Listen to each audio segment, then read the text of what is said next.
말씀은 에베소서에 있는 말씀입니다. 에베소서 6장, 제가 가지고 있는 신약성경 316쪽에 있습니다. 에베소서 6장, 오늘은 5절에 있는 말씀 한 절만 보시겠습니다. 에베소서 6장, 우리 316쪽 5절입니다. 찾으신 줄 알고 한 절만 다 같이 합독하여 읽겠습니다. 시작. 종들아 두려워하고 떨며 성실한 마음으로 육체의 상전에게 순종하기를 그리스도께 하듯 하라. 아멘. 새벽에 차를 타고 이렇게 오는데 우리가 지난주인가요? 제가 이 우주 갤럭시가 얼마나 광대한 것인지 3천억 개, 그 다음에 2조 개, 우리는 그 숫자를 통계적으로 우리가 다 헤아릴 수 없는 이 우주, 인간이 과학적인 장비로 하나님께서 만드신 이 우주를, 이 갤럭시를 항성, 행성 이런 얘기도 했고 위성 이런 얘기도 여러분들에게 해드렸던 것처럼 이 우주에는요 정말 인간의 눈으로 측정할 수 없는 범위의 이 우주가 광활하게 있다는 것이 과학적인 증명이에요. 과학도 그것을 다 밝힐 수가 없어요. 그런데 보십시다. 이 땅에 우리가 태어날 수 있는 확률은 얼마일까요? 이 땅에 저와 여러분이 태어날 수 있는 확률이 얼마냐고요? 엄마 아빠가 사랑하면 다 태어납니까? 아니죠. 이 땅에 저희들이 태어날 수 있는 확률은 과학적인 그 관계로, 우리는 과학을 좋아하고 과학을 사람들이 믿으니 과학적인 그 통계로 이 땅에 우리가 태어날 수 있는 통계를 하면 이 갤럭시 우주 만물 2조 개, 3천억 개 이 확률보다 더 어려운 확률이라는 거예요. 거의 우리가 태어날 수 있는 확률은 이 은하계의 수많은 별들보다 더 어려운 확률로 우리가 이 땅에 태어난다는 거예요. 놀라지도 않으시네요. 여러분이 그 확률을 뚫고 태어난 거예요. 아우 주여, 맞아요. 저런 반응이 나오셔야 돼요. 그런 확률로 우리가 이 땅에 하나님께서 태어나게 하셨어요. 그러면 거의 0%의 확률을 가지고 우리가 이 땅에 태어났다면, 하나님께서 이 땅에 태어나게 하셨다면 왜 태어나게 하셨을까요? 어느 생각, 차를 운전하면서 내가 이 땅에 왜 태어났을까? 하나님 우리를 왜 불러주실까? 이 근본적인 그냥 막 물음이 제 삶 가운데 차를 운전하면서 이렇게 물어봤어요. 그런데 저는 제 결론이 이렇게 됐어요. 이 땅에 그 무한대의 확률을 뚫고 하나님께서 이 땅에 우리를 태어나게 하신 이유는, 안 태어났다면 저 천국에 영원히 예수님과 함께 할 수 없죠. 안 태어났다면.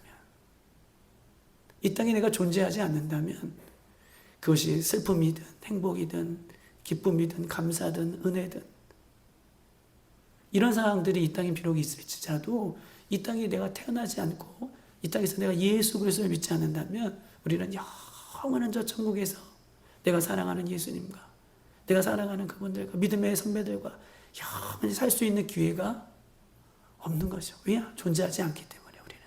그런데 이 무한대의 확률을 뚫고 내가 이 땅에서 이렇게 살아가고 예수 믿는 것이 그냥이구나, 아니구나, 전적인 하나님의 은혜이구나, 오늘도 나는 사랑을 받고 있구나, 오늘도 예수님께서 나를 그만큼 사랑하시구나 라고 생각하고 은혜가 쫙 밀려오니까 얼마나 감사한지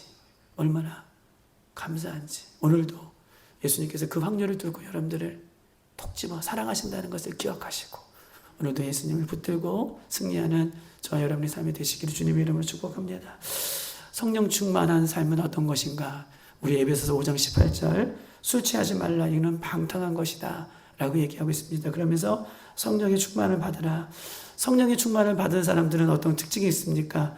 라고 물어본다면 21절이죠. 5장 21절. 성령의 충만한 사람은 그리스도를 경외한다. 예수님을 너무나 신실하게 경외하는 거예요.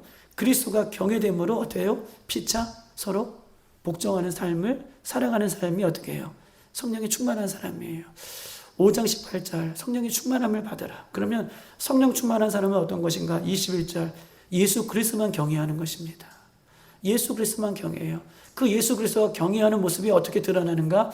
내가 예수님을 경외합니다. 말로만 예수님을 경외하는 것이 아니라 성령 충만한 사람은 서로 피차 복종하는 삶을 살아가는 것이다 라고 얘기하면서 아내들은 남편에게, 남편들은 아내에게, 부모는 자녀들은 부모에게, 또 부모는 자녀에게 서로 피차 복종하는 모습이 있는 것이 성령 충만한 모습으로 지금 연결되어서 우리에게 이야기를 하고 있는 것입니다. 사랑하는 여러분 보십시다. 성령 충만은 아내가 남편에게, 남편이 아내에게, 부모가 자녀에게, 자녀가 부모에게, 이 관계를 우리에게 성령 충만의 앞에 이렇게 두고 말씀하시는 이유는 성령 충만은요, 어느 특정한 장소, 어떤 특정한 곳에서 이루어지는 것이 아니에요. 성령 충만은, 성령 충만에 행하는 모습은 어디서부터 이루어지는 거예요? 우리의 일상에서 이루어지는 거예요. 우리는 교회에 와서, 우리는 어떤 기도원에 가서 성령 충만을 받을 수 있죠. 근데 성령 충만을 이루어지는 것은 여러분의 삶 속에서 이루어지는 거예요. 바울은 그 얘기를 하는 거예요. 만약에 우리의 삶 가운데 난 성령님을 믿습니다. 난 예수님을 믿습니다. 난 성령 충만합니다. 전 성령세를 받았습니다. 그런데 내 삶 가운데 그렇게 살아가지 못해요. 서로 피차 복종하며 서로 높여주며 이렇게 살아가지 못하는 모습이 있다라고 하는 것은 내 안에 성령 충만을 받아야 된다는 것을 이야기하고 있는 거예요. 성령 충만은 어디서 이루어져요? 성령 충만은 내 삶 가운데, 내 가정 속에서 이루어지는 거예요. 이거를 우리가 인식하지 못하고 우리가 이것을 믿음으로 받지 못하기 때문에 교회에서는 다 거룩하고 성령 충만한데 아이들이 학교에 가서 마음대로 사는 거예요. 사회에서 마음대로 살아가는 거예요. 직장에서 마음대로 살아가는 거예요. 여러분 보세요.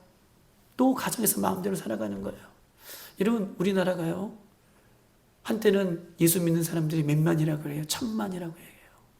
5명 중에 1명이 예수 믿는 사람이라. 5천만이라고 봤을 때. 그런데요, 우리나라가요, 세계에서 술 소비량이요, 세계 탑이에요. 아시아에서는 단독적으로 우리나라가 1위예요. 오늘 새벽에도 기도했던 것처럼 8.15 광복, 이 나라가 어떻게 광복을 얻었습니까? 이 나라가 힘이 있어서, 경제적인 능력이 있어서, 군사적인 힘이 있어서 광복이 됐나요? 하나님께서 어떻게 해요? 일본과 독일을 패망하게 하시고 우리는 미국이 승리함으로 저절로 우리가 광복을 은혜 가운데 이루어진 거예요. 우리 힘으로 한 것이 아닙니다. 그래서 세워진 나라가 이 나라 민족인데, 회개의 바람이 1907년부터 일어났던 나라 민족인데 세계에서 술 소비량이 1등이래요. 통계를 봤더니 소주가 한 병당 1년에 72병인가요? 맥주가 98병인가요? 저는 먹지 않았는데 누구 이렇게 먹었어요? 1년에 70몇 병, 맥주가 90몇 병이에요. 이런 것입니다. 술 취하지 말라. 이는 방탕한 것이니. 성령의 충만함은요, 그들이 삶 가운데에 성령의 충만함이 연결되지 않기 때문에 그래요. 오늘 본문은 이 얘기하는 거예요. 여러분, 성령 충만은 어떤 것입니까? 아내가 남편에게, 남편이 아내에게, 부모가 자녀에게, 자녀가 부모에게. 여러분, 이 말씀은 모르면 몰랐지. 우리가 이 아는 말씀, 오늘 본문의 말씀 우리에게 주신 것만큼 우리는 이 말씀을 제가 여러분에게 전했습니다. 저는 여러분에게 분명히 말씀드렸어요. 행하고 행하지 않는 것은 여러분 책임이에요. 저는 말씀을 전했습니다. 말씀을 행하지 않는 것은 이런 말씀대로 하나님 앞에 서게 될 거예요. 저는 말씀을 오늘 광복절로 정했습니다. 여러분 삶 가운데 하나님 말씀으로 성령의 충만함이 이어지는 저와 여러분 되시길 주님의 이름으로 축복합니다. 오늘은 에베소서 6장 오늘 5절에서 종들아 두려워하지 말며 두려워 떨며 종들아 두려워 떨며 성실한 마음으로 육체의 상전에게 순종하기를 그리스도께서 하듯 하라라고 이야기하고 있는 것입니다. 여러분 여기 종들아라고 얘기하고 있어요. 여기서 종들아고 하는 말은 헬라어로 둘로스인데 이 종은 둘로스 노예를 얘기해요. 노예. 종하고 노예는 좀 구별해서 봐야 돼요. 여기서 노예라고 하는 것은 이 고대 사회에서는 짐승처럼 취급했던 것이에요. 여러분 짐승은요, 그 옛날에는 내가 임의로 죽일 수도 있고 지금은 뭐 동물보호법이 있어서 마음대로 할 수 없지만 옛날에 짐승은 뭐예요? 주인의 소유잖아요. 주인이 언제든지 짐승의 모든 것을 다 어떻게 해요? 컨트롤할 수 있는 능력이 있는 거예요. 여기서 둘러스, 종이다. 이 본문에서 종이다라고 하는 것은 이 종, 즉 노예, 주인이 마음대로 할 수 있는 위치에 있는 사람들을 얘기해요. 짐승처럼 여겼던 사람들을 이야기하고 있는 것입니다. 요즘 시대는요, 인권을 보호받지 못하는 사람들이 없습니다. 다 인권을 보호받고 있죠. 그럼에도 불구하고 어떻게 해요? 이 연약한 사람들이 부당한 대우를 받으면 지금 시대는 어때요? 그거 가지고 어디에서요? 법정에 서고 유튜브에 올리고 이 문제를 해결받는 시대에 살고 있습니다. 그런데 보십시다. 노예는요, 오늘 본문에 이런 대우받지 못하는 노예들, 그때 당시에 짐승과 같이 취급받았던 이 노예들도 그럼에도 불구하고 성경은 상전에게 어떻게 해요? 순종해라 라고 이렇게 하나님 말씀이 우리에게 이야기하고 있는 것입니다. 여러분 보십시다. 여러분 빌레몬서라고 아시죠? 빌레몬서. 이 빌레몬서의 내용은 구체적으로 어떤 내용들입니까? 빌레몬서. 우리가 잘 알고 있는 것처럼 이 빌레몬이라고 하는 주인이 있어요. 근데 빌레몬에게는 오네시모라는 노예가 있어요. 노예예요. 노예가 있어요. 그런데 이 오네시모가 어떻게 해요? 이 빌레몬의 이 가정의 노예였지만 어떻게 해요? 이 오네시모가 노예가 빌레몬을 도망쳐요. 빌레몬의 가정에서 도망가요. 빌레몬의 손에서 떠나가요.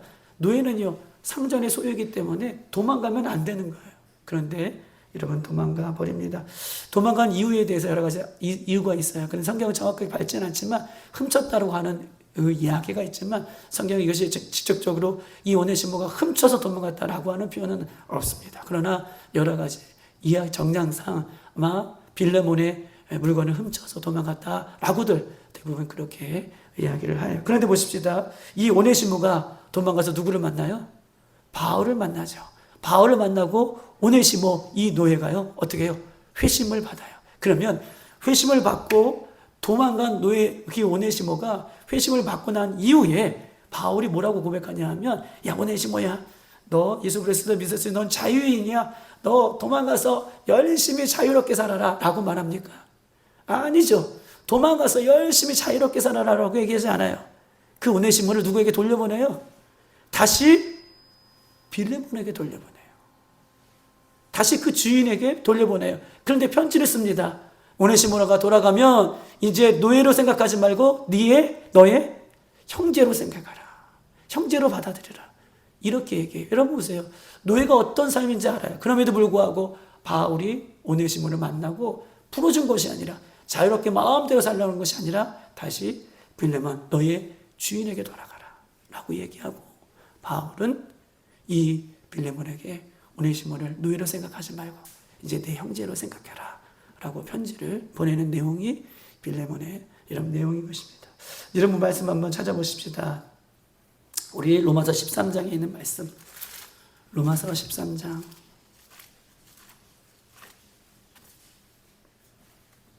1절에서 2절입니다. 257쪽에 있습니다.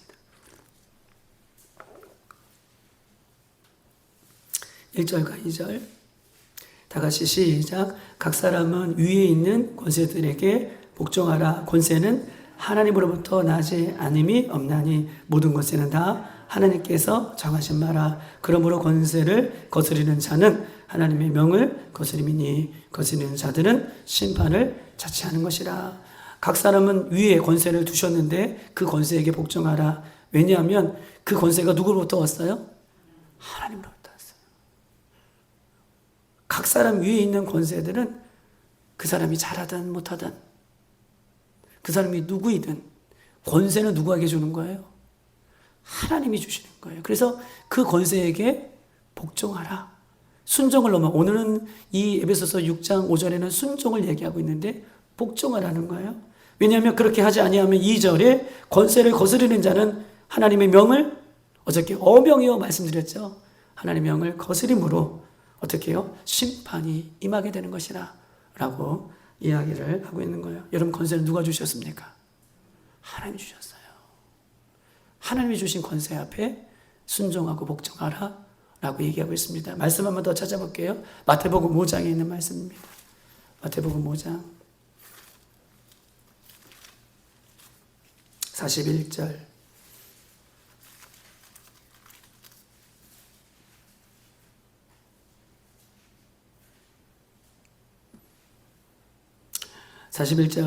다 같이 읽어보겠습니다. 시작.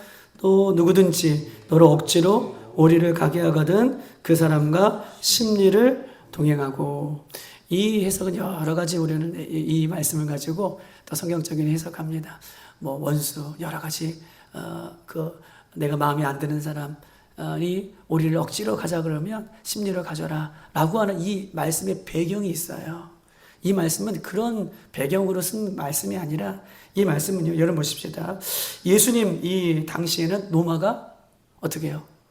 예수님 당시에는 생각해 보세요. 멍하가 이렇게 생각하지 말고 예수님 당시에는 누가 장악하고 있었어요? 로마가 장악하고 있었죠. 로마는요, 굉장히 법적인 나라예요.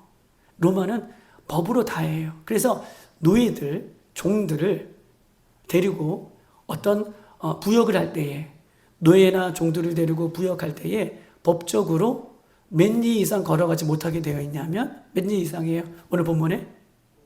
오리, 맞아요. 오리 이상 못 걸어가게 되는 법을 로마가 그 당시에 있어요. 법적인 나라예요. 그래서 그럼에도 불구하고 예수님은 뭐라고 말씀하냐면 오리 이상 끌고 갈 수 없는 오리 이상 끌고 가는 것은 불법이지만 그러나 이 상전들이 이 로마의 어떤 그런 지배 권력층들이 너를 오리로 오리까지 또 그 이상을 끌고 가려고 하면 불법이라고 생각하지 말고 뭐예요? 오히려 몇 리를 가져라는 거예요? 심리를 가져라는 거예요. 예수님은 오히려 그 권력에 맞춰서 어떻게 상전이 나를 오리밖에 되지 않는 오리가 법적인 근거인데 이렇게 하지 말고 이렇게 주장할 수도 있지만 오히려 예수님은 그 권위에 굴복해서 7리를 가든 6리를 가든 10리를 갈 마음으로 순종해서 가라고 하는 내용이 오늘 본문의 내용인 거예요. 오리를 가게 하거든 10리를 가라. 우리는 어때요? 오리 가게 하거든 오늘은 3리밖에 못 갑니다. 1리밖에 못 갑니다. 이렇게 얘기할 수 있지만 그 권위에 순종할 것을 성경은 우리에게 이야기를 하고 있는 것입니다. 여러분 보십시다. 참 어려워요, 이게요. 참 어렵습니다. 권위에게 순종하는 거. 그것이 좋은 사람이고 합당한 사람이면 괜찮은데 이 불법적인 혹은 내가 내 마음에 맞지 않는 권위에 순종한다는 거. 우리 정치인들 보세요. 우리나라 민족을 보세요. 순종할 수가 없는 상황 가운데에도 그 권위를 세우시는 분이 우리 하나님의 이유가 있어요. 왜 그 권위 앞에 순종해야 되는가? 제가 청년 때에 있어요. 청년 때에 그때에도 제가 찬양 인도를 하고 있었습니다. 그런데 보세요. 여러분 보세요. 찬양 인도를 하고 있을 때 여러분은 어떠십니까? 그때가 우리 세계로교회 그때가 부활절 연합 예배를 드리는 거예요. 세계로교회에서. 그러니까 고양시에 있는 모든 교회의 성도들이 오전에 부활절 예배를 드리고 오후에 연합 예배를 드리기 위해서 다 이제 세계로교회로 모이는 시간이에요. 근데 우리가 부활절 이 연합 예배가 우리 교회만 드리는 것이 아니라 모든 사람들이 오는 이웃 교회에서 모두 오기 때문에 제가 찬양 인도를 준비를 많이 하고 청년들과 함께 했어요. 그런데 한 장로님이 부활절 예배 찬양 인도를 하는데 저에게 급하게 오시더니 부활절 연합 현수막을 달라고 하시는 거예요. 여러분 그러면 순종해서 달아야죠. 그런데 제가 장로님에게 장로님 지금 이거 다들 시간이 촉박했어요. 왜냐하면 우리가 찬양 인도만 하는 것이 아니라 다른 위치에서는 교사이기도 하고 청년 때니까 교사이기도 하고 봉사하는 부서들이 많잖아요. 그러니까 봉사하고 다들 모여있는 시간이 이제 시간이 촉박한 시간이 예배 시간 별로 안 남은 거예요. 근데 그것도 늦게 가져오셨어요. 그래서 네 알겠습니다 라고 말씀드리고 찬양인도 빨리 끝나고 왜냐면 그거 못 마치고 이거 걸다가 시간이 늘어지면 찬양에 연습할 수 있는 시간이 늦어지기 때문에 그래서 네 알겠습니다 라고 찬양 인도를 하고 오는데 부탁하신 장로님이 저 뒤에서 오셔요. 앞으로 하지 마세요. 이미 누구예요? 연합예배 드리려고 온 사람분들은 일찍 오신 분들이 있어요. 그런데 장로님이 그 앞에서 화를 내시는 거지. 꾸중을 하시는 거예요. 곧 이제 찬양 올라갈 텐데 왜 안 달았냐고. 그냥 조용히 불러서 저기서 빨리 좀 달아달라고 부탁한다고 바쁜데 이러면 주신데 장로님도 급하셨죠. 그냥 확 그 앞에서 화를 내는 거예요. 그러면서 뒤에 교육자들이 아마 그때 청년이니까 찬양인데 못할걸. 지금 저런 마음으로 못할걸. 그런데 제 마음 가운데 그 순간 하나님께서 마음을 주셨어요.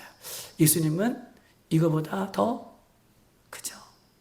억울한 일을 당하셨지. 예수님이 이거보다 더 힘드셨지. 그런 순간 제 마음이 풀어졌어요. 네, 장로님. 그리고 제가 말 올라가서 친구들하고 찬양할 애들하고 올라가서 탁 달고 또 기쁜 마음으로 찬양할 때에 하나님의 은혜가 그 찬양 가운데 하나님 주어졌습니다. 사랑하는 여러분, 불리한 것이지만 하나님의 말씀에 순종하여 복종할 때 분명 그 안에는 하나님의 뜻이 있어요. 불리한 것이지만, 억울한 것이지만 권위 앞에 복종하라는 하나님의 말씀 앞에 복종할 때, 오늘 보세요. 6장 5절 누구에게 하듯 하라는 거예요? 맨 끝에 죽게 하듯 하라는 거예요. 죽게 하듯 하라는 거. 우리는요, 주님께서 우리를 살려주시기 위하여 하나님의 말씀에 순종하셨던 것처럼 십자가를 그 당시에 진다는 것은 얼마나 억울한 일이에요. 예수님이 뭐 죄가 있으십니까? 예수님이 뭐 잘못한 불의를 저질렀습니까? 당연히 받는 것이 아니라 예수님의 십자가는요, 불의가 아니에요. 그럼에도 불구하고 하나님의 뜻에 복종하여 순종할 때에 하나님은요, 예수 그리스도를 통하여 우리를 구원하시는 하나님의 은혜를 주시는 거예요. 권위 앞에 죽게 하듯 하라. 상전에게 죽게 순종하라. 죽게 하듯 하라. 라고 하는 것은 우리의 생각은 불합리하는 것 같지만 그것을 통해서라도, 그렇게 말씀을 붙들고 죽게 하듯 하는 그 모습을 통해서라도 하나님은요, 우리를 만들어 가시는 것입니다. 우리의 거룩을 만들어 가시는 것입니다. 우리를 하나님의 자녀답게 만들어 가는 것입니다. 할렐루야. 우리는 이 땅에 그렇게 하기 위해서 죽게 하듯 하라 라고 주님께서 우리에게 이야기를 하고 있는 것입니다. 사랑하는 여러분, 종들이 상전에게 복종하는 것은요, 그림자예요. 우리는 이것을 통해서 우리는 억울하지만 힘들지만 오늘 상전에게 복종하라라고 하는 이 말씀을 붙들고 상전에게 복종하는 것은 그림자예요. 중요한 말씀하는 것입니다. 이것은 그림자예요.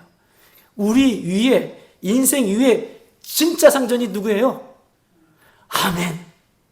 여러분 인생 위에, 여러분 삶 가운데 진짜 상전은 예수님이에요. 진짜 상전은 하나님이에요. 우리는 그들에게 복종하면서 뭘 배우는 거예요? 나의 상전은 하나님이시지. 죽게 하듯 하라. 나의 상전은 예수님이시지. 나의 상전은 성령님이시지. 라고 복종하는 마음을 배워가는 거예요. 할렐루야. 이 모습을 우리에게 이야기하고 싶어서 우리는 억울하고 힘든 상황에 있을지라도 우리는요, 거기서 누구를 비판하고 정죄하면 안 돼요. 나는 누구에게 복종하고 순종하고 나는 누구를 대접하느냐. 나는 이 모습을 통해서 나는 너희들은 그림자지만 난 진짜 예수님의 이름으로, 진짜 하나님의 이름으로 내 위에 계신 그 하나님 앞에 불복하며 순종하며 말씀 붙드는 나는 이것을 통해서 하나님 앞에 영광을 올려드리는 거예요. 권위 앞에 순종하면서, 권위 앞에 복종하면서 나는 누구의 앞에 영광을 돌리는 거예요? 진짜 하나님 앞에, 진짜 상전인 예수님 앞에 영광을 올려드리는 것을 배우는 거예요. 여러분, 권위는 누가 세우십니까? 하나님이 세우실 거라고 말씀을 드리는 것입니다. 우리는요, 피해의식이 있어요. 또한 우리는 권위라고 특권의식이 있습니다. 종들 낮은 위치에 있으면 피해의식이 있고 높은 위치에 있다라고 생각하면 우리가 특권의식으로 교만해져요. 그러나 오늘 본문에서 죽게 하듯 하라. 우리의 상전은 예수님이라는 것을 꼭 기억하시고, 그 상전이 우리에게 말씀해 주셨으니 우리는 단지 아멘이에요. 그 상급을 바라보며 복종하며 나아가는 것이다 라고 이야기를 하고 있는 것입니다. 사랑하는 여러분, 이 땅에 태어날 때 여러분, 우리가요, 부모를 선택한 것이 아니죠. 이 땅에 태어날 때 나는 좋은 집을 선택한 것이 아니에요. 이 땅에 태어날 때 나는 IQ가 200을 내가 원해서 태어난 것이 아닙니다. 이 땅에 태어날 때 나는 건강하겠다라고 태어난 것이 아니라 다 이 땅에서 태어난 여러분들의 모습은 누구의 권위로 태어난 것이에요? 하나님의 전적인 권위예요. 나의 이렇게 잘생긴 모습도 하나님의 전적인 권위고요. 우리가 여러분 선택해서 여러분 이 땅에 태어난 게 아니에요. 나의 연약한 모습이 있다면 그것은 누구의 권위예요? 하나님의 권위예요. 우리는 단지 하나님의 권위로, 하나님의 주권으로 이 땅에 태어났으니 우리는 단지 하나님의 말씀에 순종하고 따라간 거, 그것 외에는 없게 되는 줄 믿습니다. 오늘도 하나님, 많이 가진 자, 또 많이 가지 않은 자, 또 적게 가진 자, 또 무엇이 없는 자, 이거 하나님께서 따지지 아니하시고 우리는 많이 가지면 많이 가질수록, 또 적게 가지면 적게 가질수록 하나님께 우리에게 말씀하십니다. 결론이에요. 많이 가진 자는 많이 물어보실 거예요. 할렐루야. 많이 권위가 있는 사람들은요, 부러워할 필요 없어요. 그분들은요, 많이 권위를 주신 분들은 하나님께서 마지막 때에 많이 물어보실 거예요. 어떻게 했느냐? 내가 준 거로. 근데 적게 가진 것을 통해서 내가 적게 가졌다고 하고 실망할 필요 없어요. 적게 가진 것은, 적게 가진 자는 하나님께서 그에 합당하게 물어보실 거예요. 그래서 하나님께서 뭐라고 말씀하시냐면 공평하신 하나님이라고 말씀하고 계시는 것입니다. 할렐루야.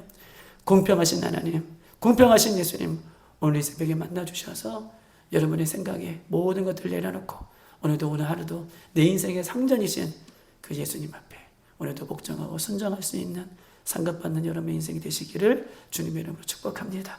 이 시간 다 같이 한번 기도하도록 하겠습니다. 종들아, 너희 상전에게 순종하고 복종하라.